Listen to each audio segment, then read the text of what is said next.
Good morning, good morning, good morning mga Lodi, mga guys. Welcome back sa ating programa. Kaya ang sabi nila, ang buhay ay weather lang. Dahil bad weather ngayon mga guys, mag-shelter tayo uli. Hinihila natin ang isang kasama nating barko. Itong isang, dahil nagkaroon sila ng problema. Kaya tayo naghila. Dalhin natin sa sheltering area dito sa may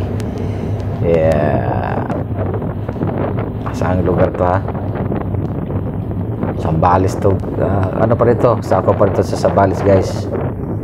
Yan, inihila natin sila kasi may problema sila. Di sila maka solo ng takbo. Kaya yan oh. Medyo may swell na guys. May bagyo na naman kasi si Bagyong Perde saka si Herme, dalawa yung bagyo magkasunod-sunod. Kaya shelteran na naman tayo kasi mas mahirap kasi pagka maalon. Open sea dito guys, dito sa may Sambales, open sea. China Sea na yung kabila niyan. Kaya pinakadabis dyan habang maaga pa, shelter na. Kaya swell na eh.